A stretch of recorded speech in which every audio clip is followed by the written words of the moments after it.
বাংলাদেশে এখন একটা বেশ ইন্টারেস্টিং রাজনৈতিক পরিস্থিতি নিয়ে কথা বলা যাক। এখানে একটা প্রধান দল বিএনপি রাষ্ট্রের কিছু সংস্কার প্রস্তাবের বিরুদ্ধে না ক্যাম্পেইন করছে। চলুন দেখি বিষয়টা আসলে কি। তো সবচেয়ে বড় প্রশ্ন হল বিএনপি ঠিক কোন কোন বিষয়কে না বলছে, তাদের এই অবস্থানের পেছনে কারণটাই বা কী? চলুন এক এক করে জেনে নেওয়া যাক। তাদের অবস্থানটা কিন্তু বেশ পরিষ্কার। তারা সরাসরি বলছে, আমরা এই সংস্কার প্রস্তাবগুলোর সাথে একমত নই এবং ভবিষ্যতে ক্ষমতায় এলেও এগুলো বাস্তবায়ন করব না। মানে এই একটা কথাতেই কিন্তু পরিষ্কার হয়ে যায় যে তারা কতটা দৃঢ়ভাবে এর বিরোধিতা করছে। আচ্ছা, তাহলে প্রথম আপত্তিটা কী নিয়ে? প্রথম যে বিষয়টা আসছে সেটা হলো রাষ্ট্রের কিছু গুরুত্বপূর্ণ প্রতিষ্ঠানকে স্বাধীন করা নিয়ে। মানে এমন কিছু প্রতিষ্ঠান যাদের কাজ হলো সবকিছু ঠিকঠাক ন্যায়সঙ্গতভাবে চলছে কিনা তা দেখা।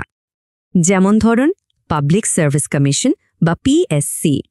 প্রস্তাবটা ছিল এটাকে স্বাধীন করার, যাতে সরকারি চাকরিতে কোনো দলের প্রভাব না থাকে, কিন্তু বিএনপি এর বিপক্ষে। এরপর আসা যাক দুর্নীতি দমন কমিশনের কথায়, মানে দুদক।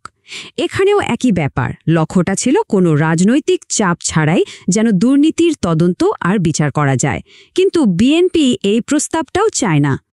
শুধু তাই না, মানবাধিকার কমিশন আর সিএজি মানে মহা হিসাব নিরীক্ষক ও নিয়ন্ত্রকের অফিসকেও স্বাধীনতা দেওয়ার প্রস্তাবে তাদের আগ্রহ নেই।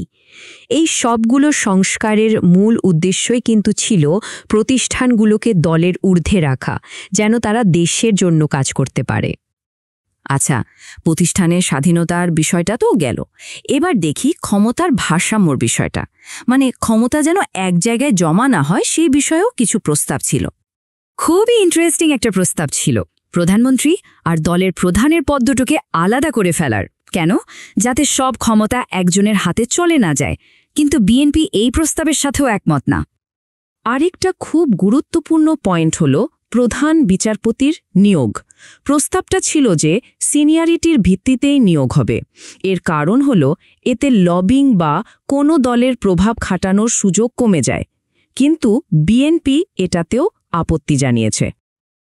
আর সবশেষে আইনসভার উচ্চকক্ষে নারীদের যে সংরক্ষিত আসনগুলো আছে সেখানে সরাসরি ভোটের মাধ্যমে প্রতিনিধি আনার একটা প্রস্তাব ছিল, কিন্তু বিএনপি এই প্রস্তাবকেও সমর্থন দেয়নি।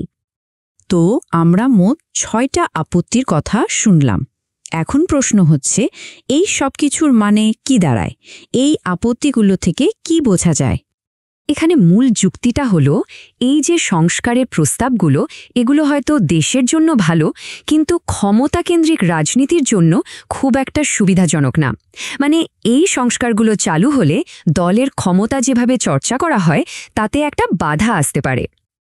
তার মানে ঝুঁকির মুখে পড়ছে আসলে 3টা মূল ভিত্তি: স্বচ্ছতা, ন্যায়বিচার আর জবাবদিহি। বলা হচ্ছে এই আপত্তিগুলোর মধ্য দিয়ে আসলে এই নীতিগুলোকেই একরকম প্রত্যাখ্যান করা হচ্ছে। আসলে শেষ পর্যন্ত পুরো বিতর্কটা গিয়ে দাঁড়াচ্ছে একটা মৌলিক প্রশ্নে, আর সেটা হলো দেশের শাসন ব্যবস্থাটা আসলে কেমন হবে। বিষয়টাকে এভাবেও দেখা যায়, এটা যেন একটা বেছে নেওয়ার ব্যাপার। একদিকে আছে দলতন্ত্র, মানে যেখানে দলই সবকিছু, আর অন্যদিকে আছে প্রকৃত গণতন্ত্র, যেখানে মূল ভিত্তি হল গণতান্ত্রিক নীতি। তাহলে শেষ প্রশ্নটা কি? একটা না ভোট কি সেই পুরনো ব্যবস্থাকেই টিকিয়ে রাখার পক্ষে, আর একটা হ্যাঁ ভোট কি একটা স্বচ্ছ, ন্যায় বিচার আর ইনসাফের বাংলাদেশের দিকে এগিয়ে যাওয়ার পক্ষে? এই প্রশ্নটাই কিন্তু ভাবার জন্য রেখে দেওয়া হলো।